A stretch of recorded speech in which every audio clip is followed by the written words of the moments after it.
Bienvenue à l'orphelinat Émile Louis. Nous devons cette sublime demeure baroque à un certain Nicolas, né en 1791, fils de la haute bourgeoisie du Nivernais. Après des études de médecine, il devient chirurgien et sera même médecin auprès du roi Louis-Philippe. Médecin-chef des hôpitaux de Paris, il étudie et publie diverses études de maladies dont la plus célèbre intitulée le rhumatisme cérébral, connu de nos jours sous le nom de méningite. 1843, ce que l'on nomme aujourd'hui le corps central sort de terre, une sublime bâtisse de 3 étages en pierre blanche sculptée. À l'intérieur est installé un escalier d'honneur à balustrade typique du style de l'époque. 1877, le gentilhomme décède au bel âge de 86 ans. 1913, 2 ailes du château furent ajoutées, lui donnant l'aspect qu'on lui connaît de nos jours. 1948, resté jusqu'ici dans la famille, le bâtiment est alors acquis par la caisse d'allocation familiale locale.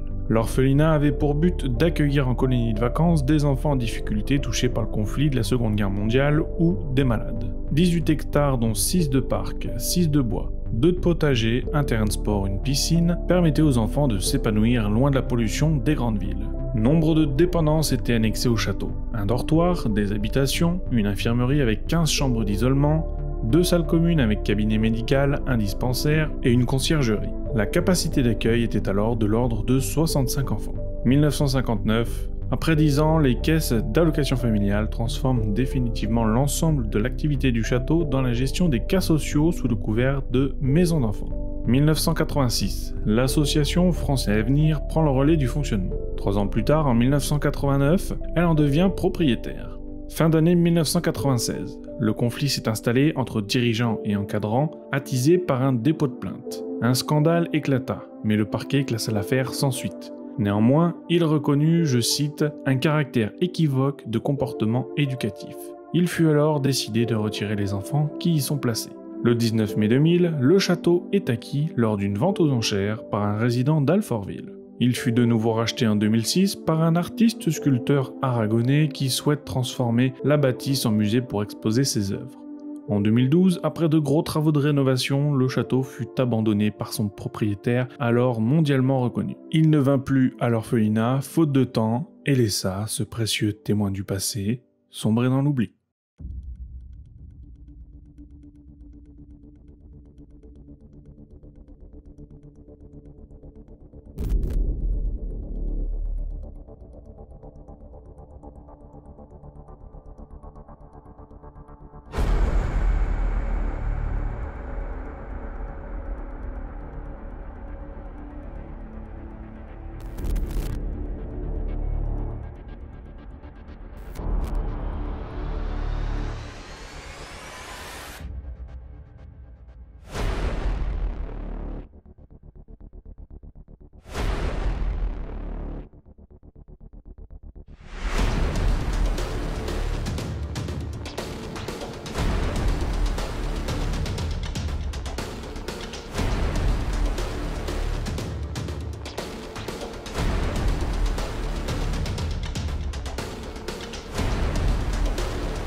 Bonjour à tous, bonsoir, plutôt, et très content de vous retrouver dans cette nouvelle enquête.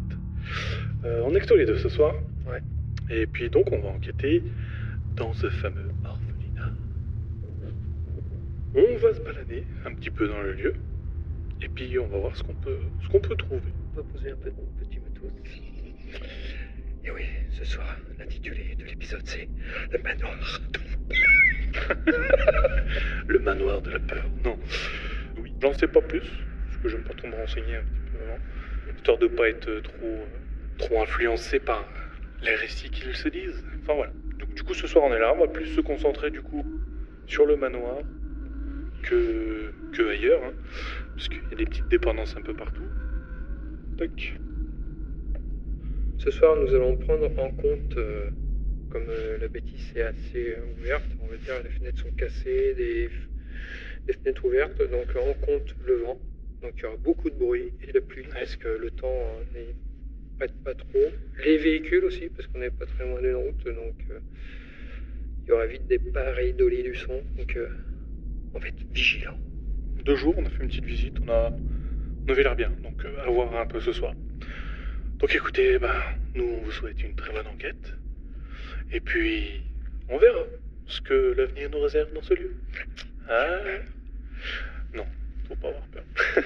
Non, ça va, je suis avec toi, on vit bien. Allez, on ne reste que rien. Voilà. T'es mon garde du corps. Et puis donc on se retrouve, on vous expliquera un peu les différents trucs qu'on a mis en place. Allez, à très vite.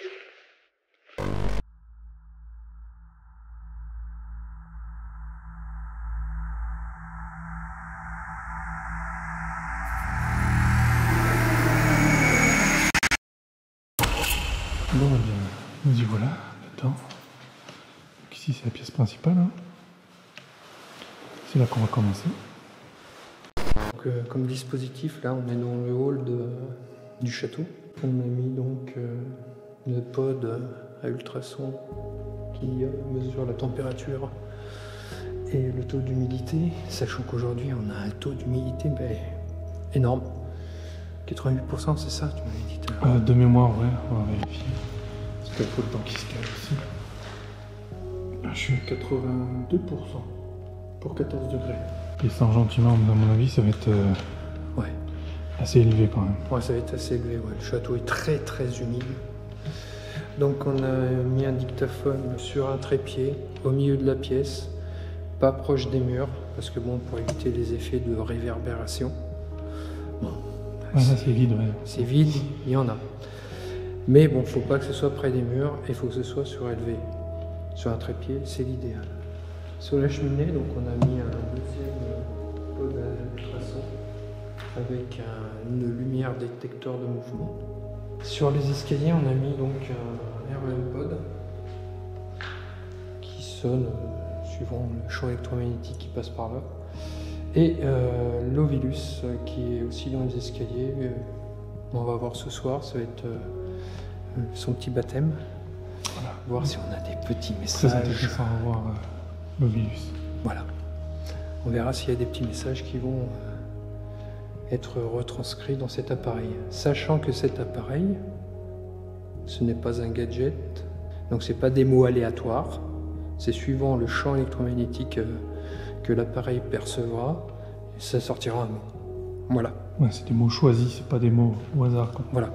Piochés dans une liste, dans une banque de mots. On va commencer. Ouais. Bonsoir. Bonsoir. Donc nous sommes venus ici enquêter dans ce château. Déjà rien que pour savoir si il y a quelque chose qui veut communiquer avec nous. Éventuellement, pourquoi pas l'ancien propriétaire du château, qui était le premier propriétaire de ce château, qui est mort dans ces lieux. Donc on voudrait savoir si il a quelque chose à dire. Et donc on vous donne les moyens de communiquer avec nous par le biais de tous les appareils que vous voyez, qui vous paraissent peut-être étrangers, mais qui pourraient faciliter une communication, voire une connexion avec nous. Donc il ne faut pas hésiter de vous approcher de l'appareil qui est dans les escaliers, qui se met à sonner de différentes couleurs. Éventuellement, nous dire quelque chose dans l'appareil qui se trouve aussi dans les escaliers. On pourra vous entendre en direct. Ou de vous approcher donc d'un de ces cubes, juste au-dessus. Il se mettra à sonner, donc je vais vous montrer.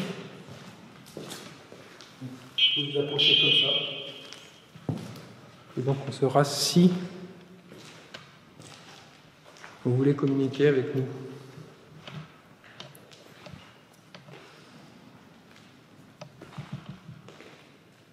Donc à savoir qu'on a coupé les téléphones, hein, si on a mis en mode avion. On prend juste de temps en temps pour voir un peu l'historique, peut-être poser des questions en rapport. Mais je vais me présenter aussi. On va se présenter tout court d'ailleurs. Ouais. Mon ami Christophe, ici présent, et moi-même, Vivien. Donc on n'est surtout pas là pour vous embêter, pour vous faire de mal. On est dans une optique surtout de recherche. On recherche à comprendre les phénomènes qui peuvent se passer, qu'on dit paranormal. On n'a pas la prétention de dire qu'on cherche des preuves, mais on cherche peut-être un début d'explication et surtout à étoffer nos connaissances personnelles. Et si on peut trouver quelque chose, tant mieux. Si on ne trouve pas, tant pis. Donc si vous êtes avec nous dans ce manoir, cet ancien orphelinat, centre de rééducation pour mineurs, n'hésitez surtout pas à répondre à nos interpellations via tous les appareils qui se présentent à vous. Les caméras, vous pouvez passer devant. On pourra peut-être faire des séances photos aussi, si vous voulez. Si c'est plus facile pour vous de vous matérialiser comme ça. Un objet qui serait intéressant pour vous, peut-être, et pour nous aussi, c'est cet objet-là, le Vidus. Il pourra en ressortir des mots. Vous avez peut-être, si la théorie est bonne, l'opportunité de parler à travers cet appareil, de choisir des mots et peut-être nous guider précisément pour qu'on puisse peut-être vous aider ou juste communiquer ensemble.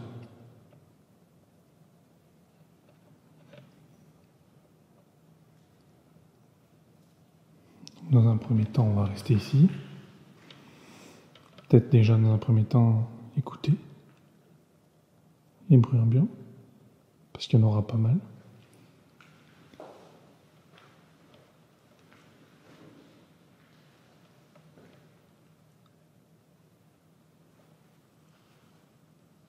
Est-ce qu'il y a une présence quelconque avec nous?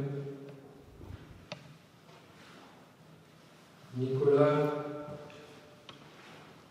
Joseph, Hervé. Est-ce que vous êtes toujours ici?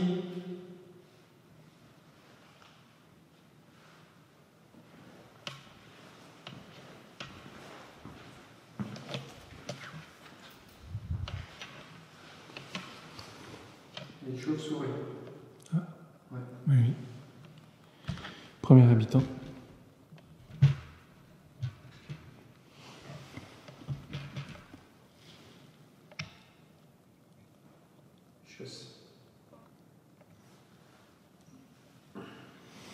Donc encore la preuve que le datacube et tous les trucs ultrasons ne sont pas calés sur la même fréquence d'ultrasons que les chauves-souris. Voilà. Je mets la capuche par sécurité pour éviter que cette petite chauve-souris vienne se cacher. Dans tes petits cheveux frisés.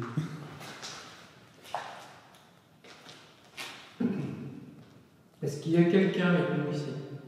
Maintenant? Si oui, pouvez-vous nous répondre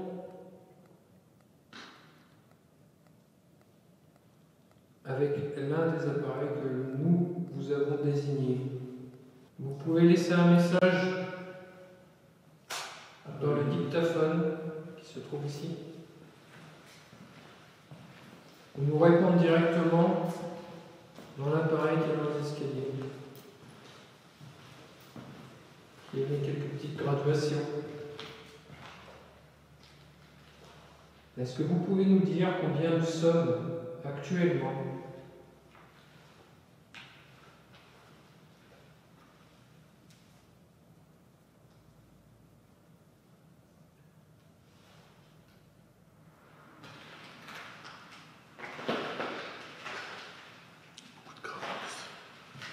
Beaucoup de sable. Il y a eu beaucoup de passages, beaucoup de vie ici.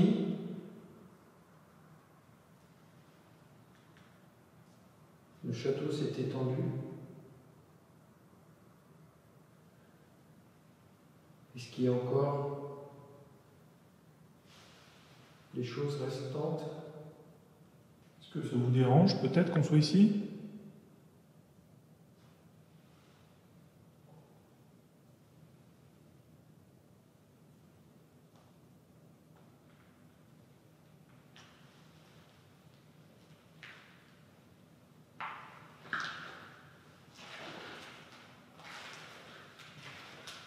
Y a-t-il eu des choses qui vous ont gêné ici, dans ce château?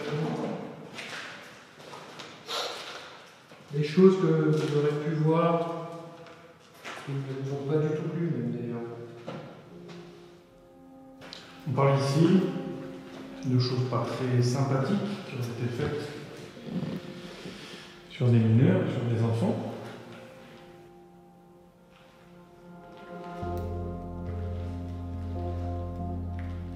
Est-ce que vous êtes au courant? Est-ce que vous cautionnez ça? Est-ce que vous êtes vous-même auteur?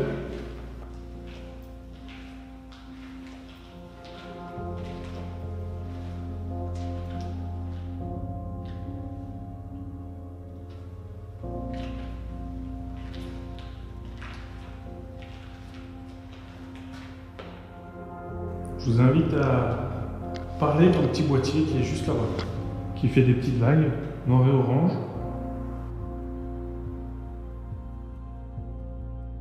Cette première partie d'enquête démarre doucement et dans le calme le plus total. L'Ovilus reste muet et aucun de nos appareils ne détecte de perturbation. Mis à part un souci technique dû à un câble défectueux, le silence règne en maître. Nous décidons donc de nous plonger dans le noir, caméra infrarouge et lumière UV pour seul guide. Est-ce qu'il y a quelqu'un avec nous là ce soir?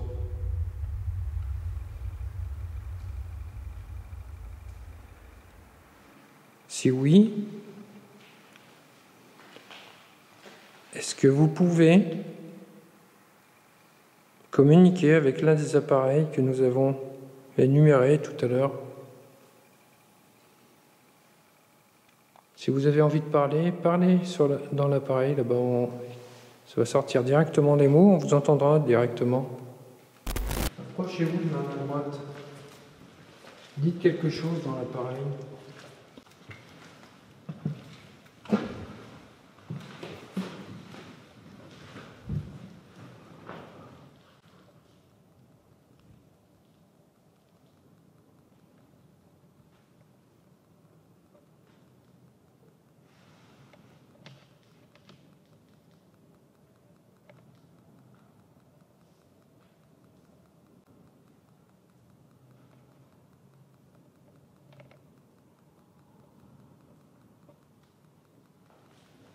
Émile Louis, ça vous évoque quelque chose? Émile Louis, ça vous évoque quelque chose? Émile Louis, ça vous évoque quelque chose? Émile Louis, ça vous évoque quelque chose? Dans ce silence inquiétant, un PVE retentit dans mon casque au visionnage des rushs de l'enquête. J'entends juste après la question que Christophe pose, oui ou qui? Aurait-on capté la voix d'un mort? Analysons ce PVE de plus près. Tu vas voir que c'est plus simple que ça. J'ai d'abord remarqué que la soi-disant réponse était donnée immédiatement après la question de Christophe. Aucune latence, aucun temps de réflexion. Paru étrange dans le sens qu'une réponse aussi directe aurait supposé de connaître la question par avance. Soit, peut-être que les invisibles ont la capacité de préscience après tout. J'ai ensuite comparé mon fichier avec celui de Christophe. Et là, le verdict est sans appel, je te laisse tendre l'oreille. Émile Louis, ça vous évoque quelque chose? Émile Louis, ça vous évoque quelque chose? Émile Louis, ça vous évoque quelque chose? La réponse est en fait toute bête. Il s'agit en effet d'un bruit de pas de Christophe. Quant au pourquoi, c'est un peu plus pointu, mais laisse-moi quand même t'expliquer. En tant que créateur de vidéos depuis quelques années maintenant, j'ai appris que quand on veut réduire l'écho dans une prise de son, il faut mettre le micro au plus proche du sujet. Le son que j'ai capté avec ma caméra a été déformé par l'écho que provoque ce grand lieu complètement vide. Celui provenant de la caméra de Christophe est plus nettement audible et moins déformé par l'écho puisque plus proche de lui. C'est donc simplement une déformation acoustique et non la voix d'un défunt. Voilà toute l'importance de toujours comparer avec d'autres rushs pris à des endroits différents et du matériel différent. Bien, reprenons l'enquête. Voyons si quelqu'un veut bien nous faire un petit coucou.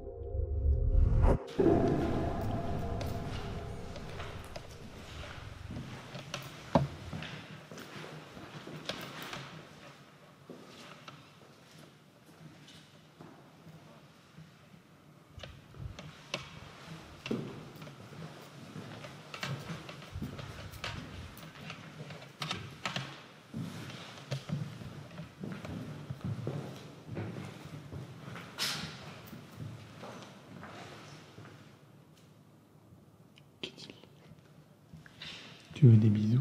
Je suis trop large. Toi aussi? Ah, c'est qu'on échange. Non, je sais. Je sais, c'est pour rigoler, tu sais. Il est trop costaud, c'est pour ça. Il a trop de muscles. C'est où le devant? Qu'on fasse gaffe avec les lumières. Le devant, il est là. C'est là le devant? Ouais. Putain, mais t'as vu l'épaisseur de la porte? Hein? T'as vu l'épaisseur de la porte? Oh la vache, oui, j'ai pas fait. C'était une geôle, ça? Il faisait quoi avec les gamins là-dedans? J'en sais rien. Sans déconner. C'est une prison, machin. Pour étouffer les bruits. Sans déconner.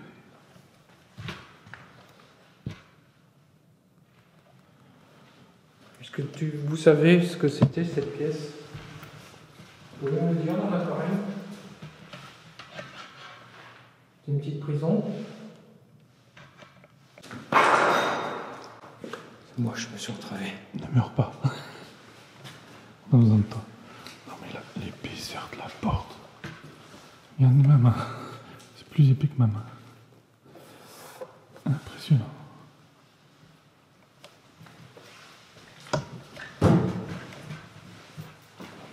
Y a-t-il encore quelqu'un? Est-ce que vous pouvez communiquer avec nous? N'hésitez pas. Parlez-nous.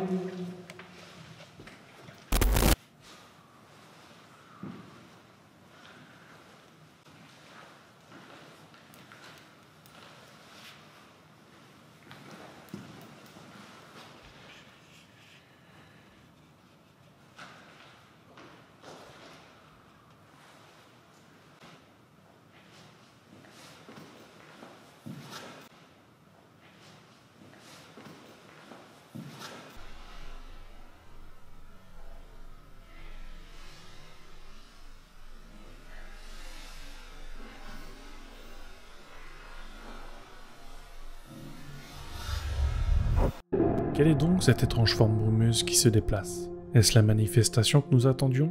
Cette apparition semble venir du couloir, contourne le pilier, passe juste à côté de moi et termine sa course pour disparaître sous le trépied où l'enregistreur audio est posé. Étrange, non? Eh bien, pas tant que ça. Quand on y regarde de plus près, la forme brumeuse suit formidablement bien et dans le même rythme ma lumière de facecam. D'ailleurs, elle ne passe pas du tout derrière le pilier comme on pourrait croire au premier abord, mais devant. Il s'agit tout simplement du reflet de la lumière de ma GoPro qui vient cogner sur l'objectif de ma caméra. Bon ok, c'est pas exactement le même mouvement, mais c'est normal. Il y a un effet de miroir, tout est inversé. Pas étonnant, avec presque 90% d'humidité, la lumière se réfracte bien plus facilement, surtout sur un objectif humide lui aussi. Comme quoi un pare-soleil n'évite pas de se faire avoir. Bref, reprenons le cours de notre enquête et essayons de voir ce que ce lieu nous cache.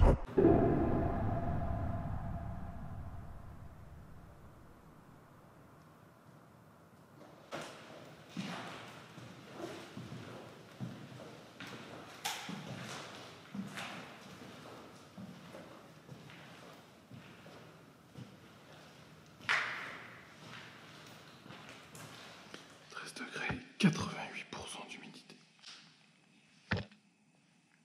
très humide.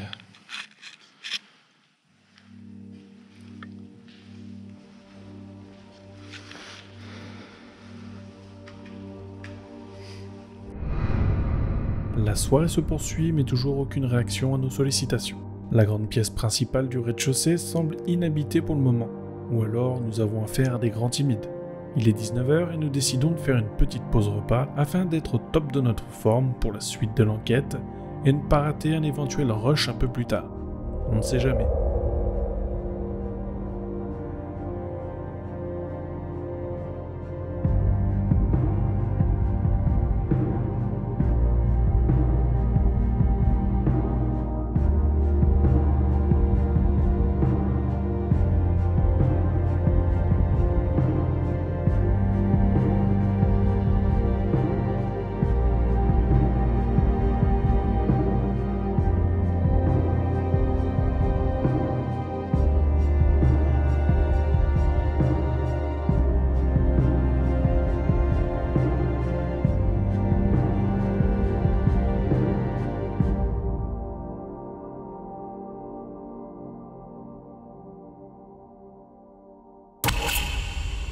Bon, pause repas terminée. On va reprendre, donc du coup on va monter dans les étages. Voir ce qui se passe, si ça réagit un peu plus. On retrouve mon ami Christophe en train de faire mumuse. Tu te balades? J'ai pris un petit machin, je vais les remettre dans le couloir. Ouais. Il y a Sonic Micro. Coucou chauve-souris. Tac. Voilà, on pose un petit Sonic ici. J'aime bien. Qui fonctionne pas avec les chauves-souris. Ça fera pas d'interférence. Hop, et on va de l'autre côté. J'en ai mis un par là-bas. T'en as mis un là-bas déjà? Ouais, dans une pièce, et là j'ai mis le détecteur de mouvement. Ouais. Un détecteur de mouvement ici. Hop, il marche bien. Oh. Du coup, bah, je vais mettre là. Hop là. Il est opérationnel aussi. Ouais, c'est dans le noir. Qu'est-ce que ça passe? Dans le noir? Ouais. Bah ouais, il faut que je démarre mon infrarouge du coup. Pour l'instant, il n'y a pas un pet de MF là. Hein.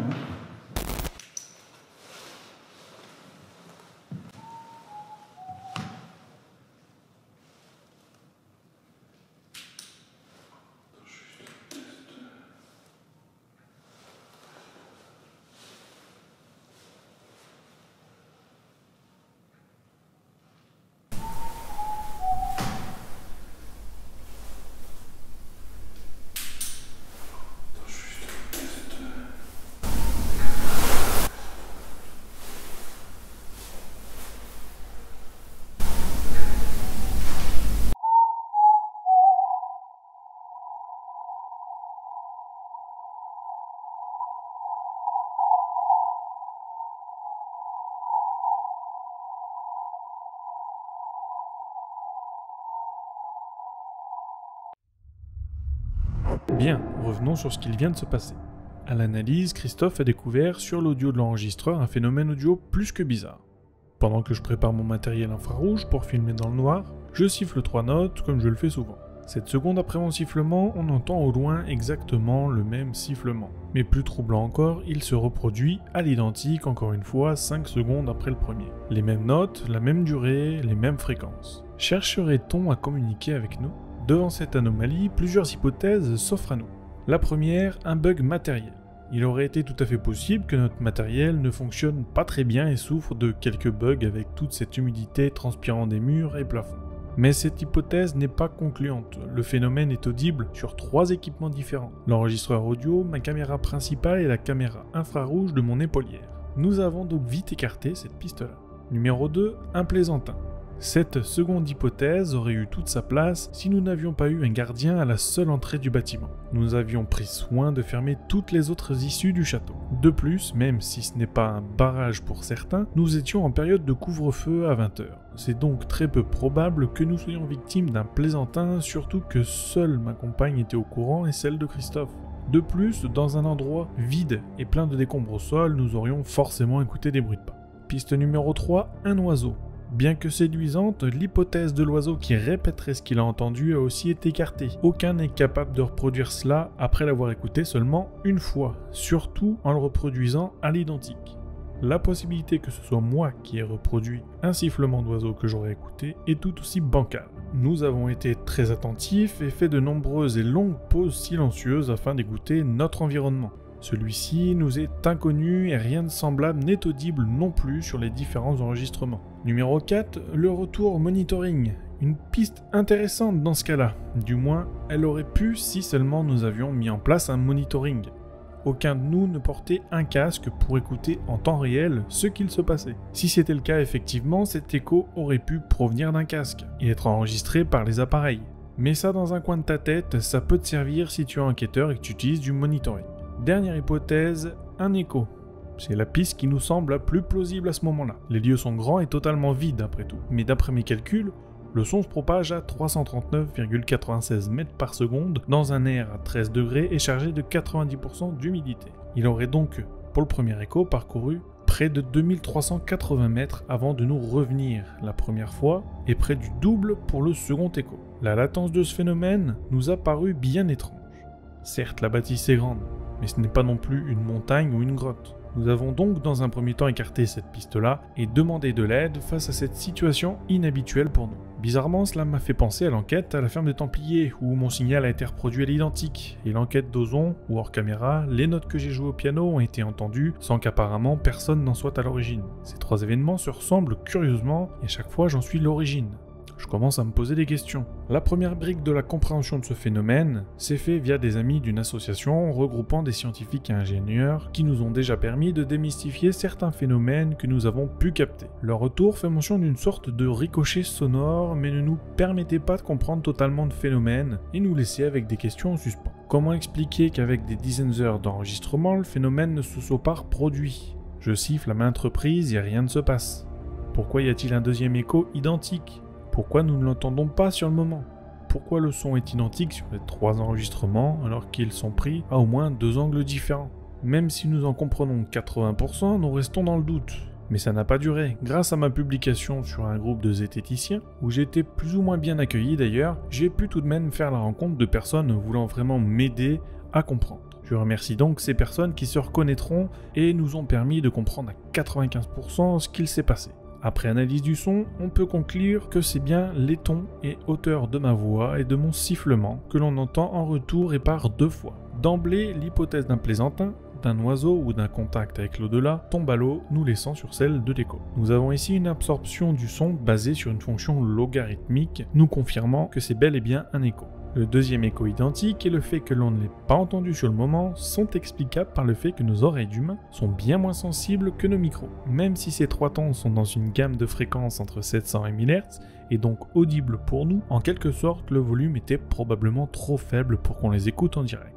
Avec un micro plus sensible, nous aurions peut-être pu écouter 4 ou 5 échos, voire même plus. Quant au temps de latence, il est explicable par le fait que l'air était saturé par l'humidité, et donc l'atmosphère très dense. C'est probablement cette dernière qui a monstrueusement freiné le son. Une seule question reste donc en suspens.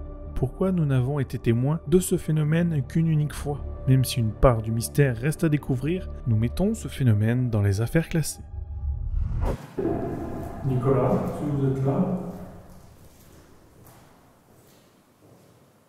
est-ce que ça vous enchante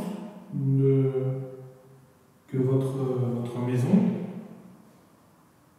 ait une réputation comme ça, où il y a eu des pédophiles, des enfants qui ont souffert? Ça vous enchante?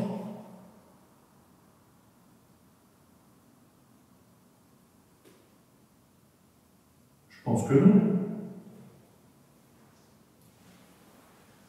Est-ce que vous voulez en discuter avec nous?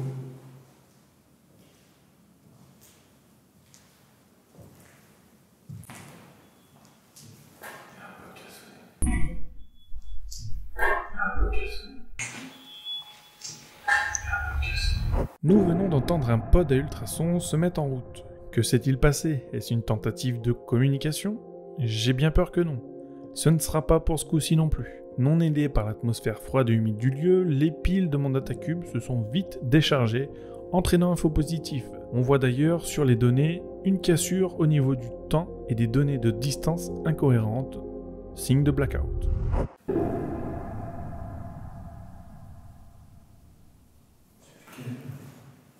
En bas, c'est un ultrason, c'est toutes les piles.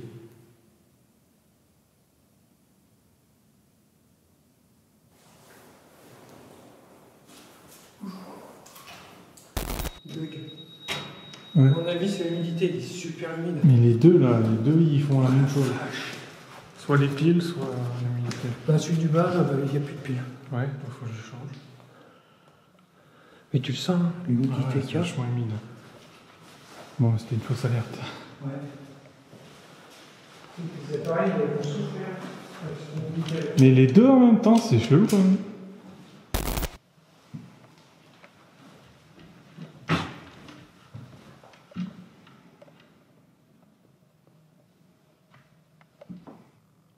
Est-ce que vous êtes avec nous, Nicolas?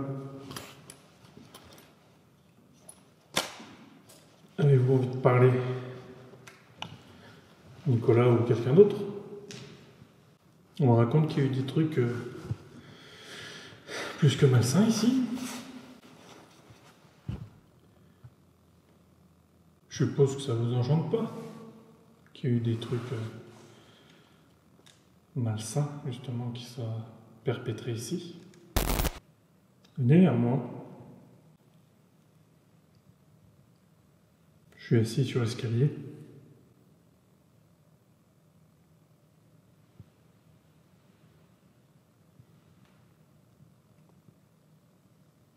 Essayez de prendre une apparence physique pour passer devant la caméra ou derrière moi. Une chouette.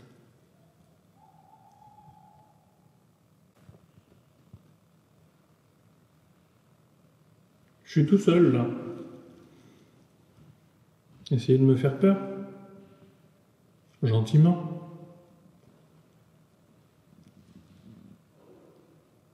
Avec un bruit, vous pouvez me parler, me toucher, passer devant la caméra.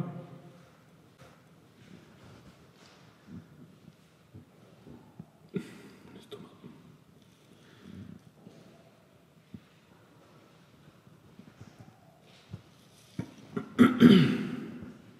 Il est beau.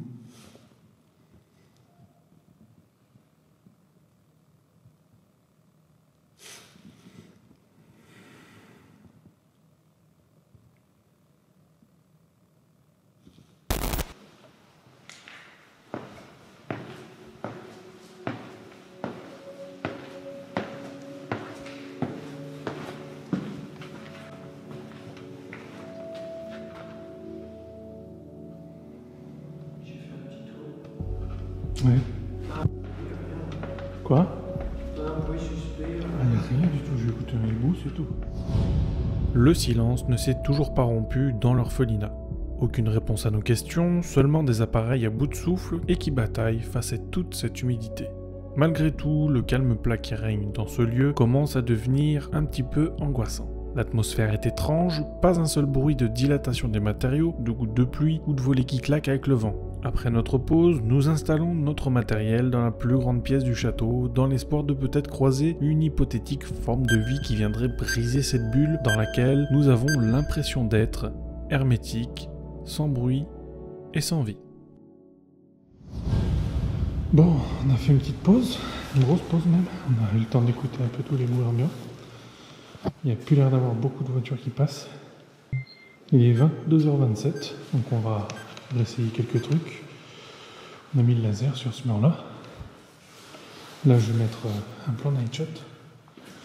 Là, je vais mettre Christophe. Et j'ai emmené la spirit box, au cas où. Donc on va voir ça. Comment qu'on peut le faire? Je vais mettre en route la caméra infrarouge. Si des fois on est dans le noir. Hop, ça tourne. Ça tourne. Ça tourne. Du coup, on a mis une petite lampe touch aussi au milieu de la pièce. Donc, lampe tactile.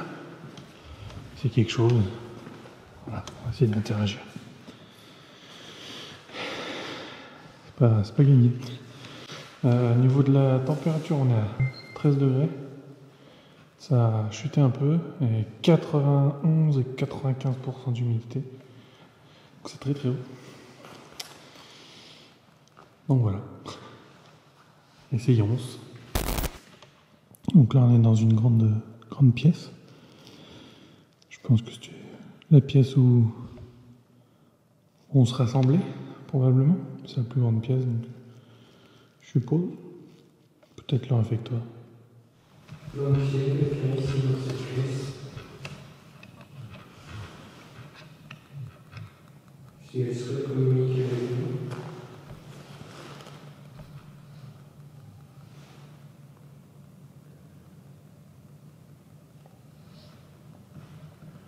Vous pouvez coucher une petite lampe blanche par terre, on verra, elle va s'allumer.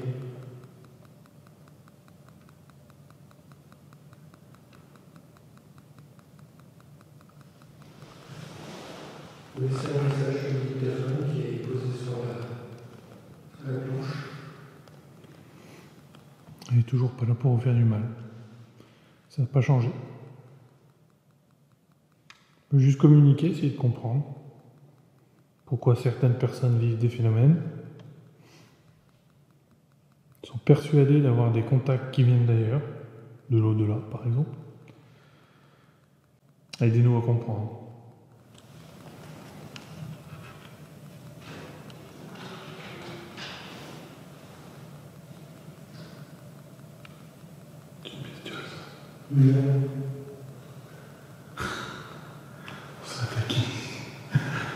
C'est chaud. Je pense que c'est une chauve-souris qui passe entre le volet et la fenêtre. Ouais. Nicolas Joseph. Est-ce que vous habitez toujours les lieux? On aimerait bien juste parler avec vous. Ou qui que ce soit qui peut être dans ce lieu. Il vous suffit simplement de vous approcher soit de la lampe, le truc blanc là, qui est au milieu de la pièce, et vous le touchez, et normalement ça va s'allumer, on saura que vous êtes là. Vous pouvez passer devant les petits points rouges aussi. Ce soir on est venu pour vous aider.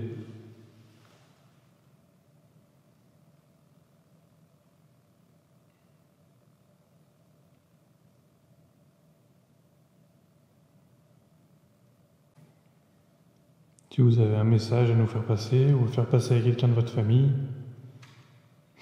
à votre descendance, c'est le moment ou jamais. On va couper la lumière. Essayez de lever la lampe qui est par terre et juste la toucher. Si, passez devant les petits points rouges. Vous pouvez faire un bruit. Taper quelque part. Est-ce que vous nous comprenez? Est-ce que vous nous voyez? Vous entendez notre voix?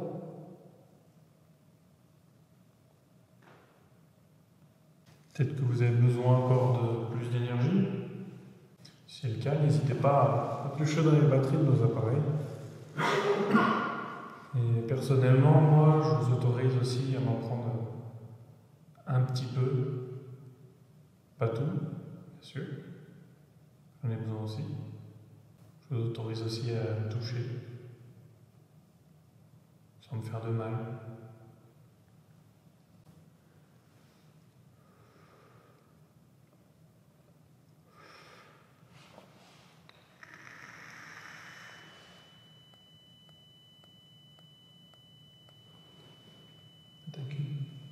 Pire encore. Putain. Comme ça, l'humidité, ça doit tout bouger. Ouais. Et puis même, ça fait au moins 3 heures qu'il est en route encore. Il y a l'écran.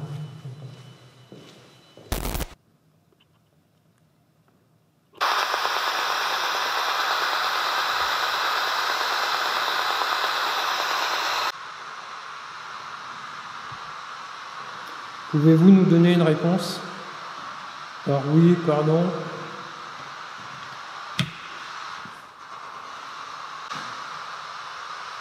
Nous voulons communiquer avec Nicolas Joseph, par exemple, ou toute autre personne qui serait ici. Y a-t-il quelqu'un avec nous?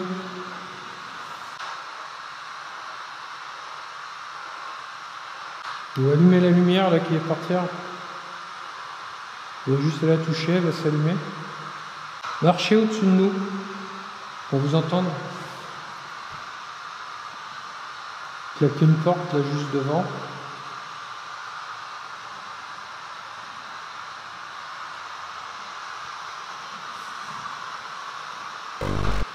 C'est archi calme. Oui, je propose qu'on aille faire une pause dehors, histoire de respirer de l'air pur.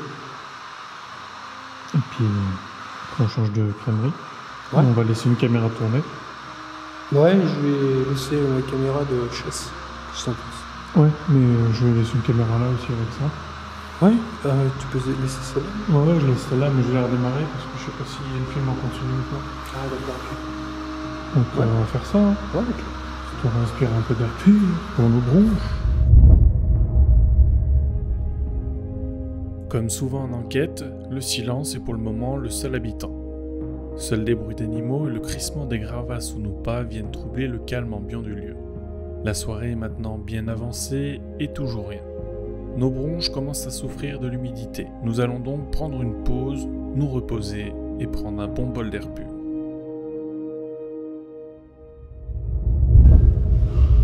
Bon, ben, de retour de la pause de dehors. Et on fait la pause de dedans. Maintenant, on fait la pause de dedans, on va attendre un petit peu, écouter les bruits qu'il y a, faire une pause. Il est 23h22. Donc on va attendre peut-être au moins jusqu'à minuit, là, minimum. Ouais. Et puis après on ira voir une autre pièce. Voilà. Et puis on verra bien. Allez, on vous reprend tout à l'heure. À bientôt dans un autre monde.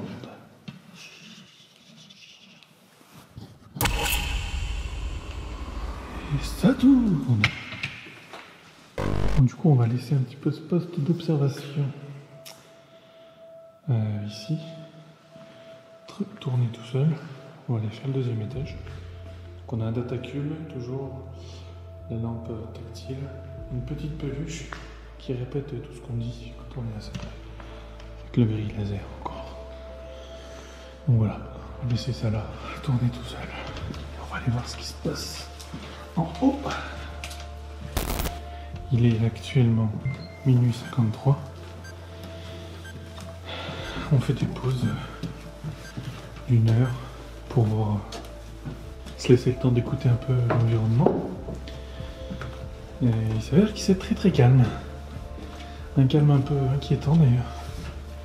On s'attend à écouter du bruit, mais vraiment il n'y a absolument aucun bruit. Pas un bout de bois qui craque. Rien du tout. Juste des gouttes d'eau qui ruissellent les murs. Parce que c'est vraiment très très humide. Mais vraiment, sinon, à part des chouettes, rien du tout. Chambre 210, 211. Bonjour. On va se mettre dans une chambre. Ouais. 208. Ouais. Allez, 208. Pas en très bon état cette chambre.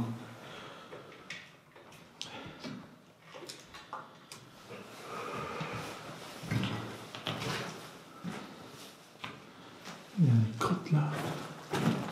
Impressionnant. Ouais. Donc ma foi, pour le moment, on a le pod qui est ici. Et je pense qu'on va mettre l'aspirine basse avec un dictaphone. Puis on va essayer. Oh putain, d'entrer en communication de pas ici. Là, faut pas y aller. Hein. Ouais. C'est. Oui. Tu vois ce que je veux dire? Ouais.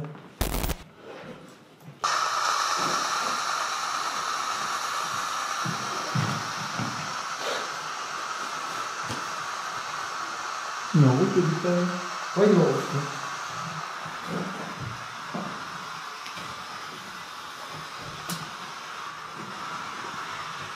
Bonsoir. Bonsoir.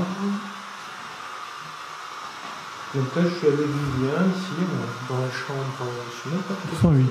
208. Il s'est passé 208 choses. On ne sait pas. Pas. Donc on va essayer de rentrer en contact ce soir avec quelqu'un ou quelque chose, si jamais il y a encore une vie ici. Et là, on voudrait rentrer en contact avec vous ce soir. Vous pouvez parler dans la boîte qui émet un son. On entendra directement votre voix. Et alors, vous pouvez vous approcher aussi de ce petit appareil ici. Hein. Voilà, qui émet plusieurs sons et lumières. Comme ça, nous pourrons rentrer en contact avec vous ici. Essayer d'interagir avec vous. Donc surtout, n'ayez pas peur. N'hésitez pas à parler dans la petite radio qui balaye.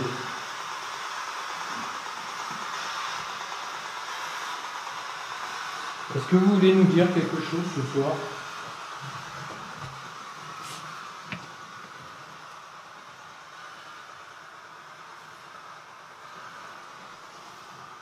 Vous avez eu cette occasion aujourd'hui de nous parler. Donc si vous voulez le faire, c'est maintenant.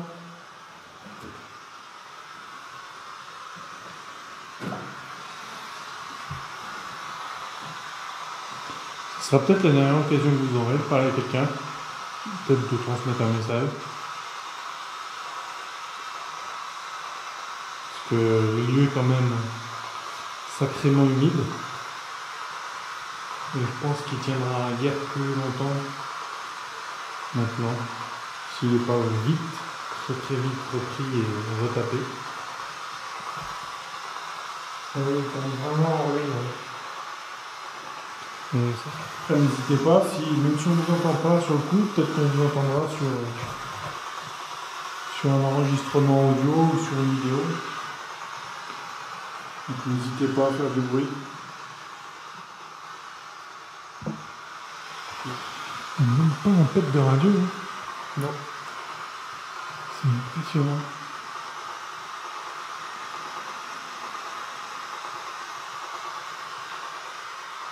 Et là, il y a un calme déconcertant.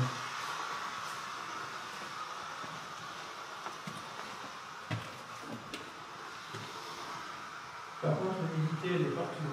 Ah mais... il y en a partout, de toute façon. C'est impressionnant. Hein. Ça transpire d'humidité.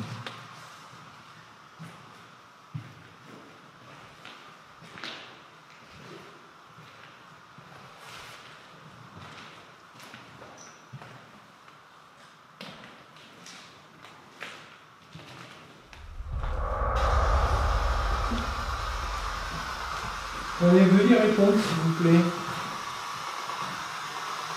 Donnez-nous le prénom de celui qui était dans la chambre 208. Ah oui,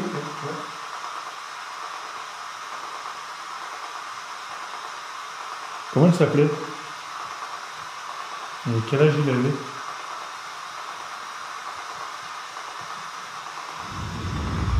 Nicolas Joseph. Êtes-vous toujours dans ce lieu?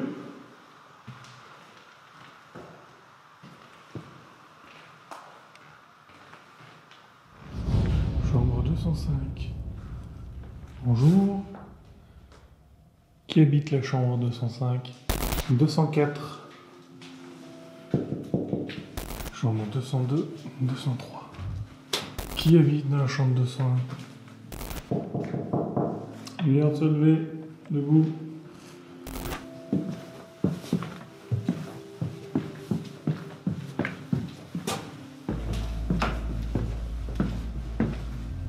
Chambre 103. Bonjour. Qui habite là? Faut aller en cours, c'est l'heure. Bon, bah, nous voilà encore bredouille. On va retourner à notre poste d'observation. Encore faire du silence, et puis encore écouter. C'était le plus gelé. Le cul gelé. Nous étions comme ça, dans le noir, écoutez. S'il y a quelque chose. Mais il n'y avait rien. Rien du tout. Il n'y avait rien. On a même tenté de voir si le Père Noël n'était pas resté coincé. Même pas. Père Noël? T'es là? Il est pas là ce con. Coucou! Joli porte en bois, waouh. Bon bah voilà. Du coup, petit débriefing de l'enquête. Il est actuellement 2h22. C'est toujours aussi calme, Ouais. toujours aussi humide. Et bah du coup, on va stopper ici. On est là depuis 17h cet après-midi. Ce qui fait au moins 7-8 heures qu'on est sur les lieux. Il s'est absolument rien passé. Donc à voir au dérochage et l'analyse, si on trouve des petits trucs. Des fois que, on sait jamais. Il peut être surpris, il peut avoir quelques phénomènes de voix électronique. Donc ouais, pas eu de mauvaise onde ni rien. On se sentit bien, pas eu peur. Voilà. Non, ouais, c'est vrai, c'est un lieu qui est très calme. Ouais. Donc voilà. Qui n'a pas eu de vie depuis un petit moment et ça se ressent, quoi. C'est vide, c'est mort, c'est Ouais. à part les animaux qui sont là pour regarder l'endroit, il n'y a plus grand chose. Voilà. Même ce calme, comme disait Vivien tout à l'heure, est un peu inquiétant parce qu'on peut s'attendre à tout et n'importe quoi. Mais On s'attend à avoir plus de bruit que ça, en fait, il y en a zéro. rien. Rien du tout. On dirait une bulle. Spatio-temporel. C'est ça. Une bulle anti-bruit. C'est ça, on est dans un autre Alors, si vous voulez univers, un un jour monde parallèle. dormir dans un endroit anti-bruit, faut venir là. Bah là, vous êtes nickel. Bon, c'est un petit peu humide, hein. Ouais. Un petit peu. Hein, Il faut n'y aimer- a que 90% d'humidité. Bon, Ouais. voilà. Faut être une petite sirène, quoi. Ouais. Regarde des petites nageoires. Bon, voilà, sinon, c'était tout, quoi. Très calme, donc on va avoir des recherches. Vous aurez eu de toute façon les conclusions si c'est passé quelque chose. Donc voilà. Mais pour nous, soirée très très calme. Et donc on va rentrer au chaud. Et on Et vous puis dit voilà. à bientôt pour de nouvelles aventures. Donc merci d'avoir quand même suivi la vidéo, même si j'arrive pas à cadrer. Et ça montre aussi que le paranormal, bah, des fois il se passe absolument rien, même pas de bruit parasite que dalle. Donc voilà. La prochaine enquête, ce sera chez un particulier dans un château quelque part. En Auvergne.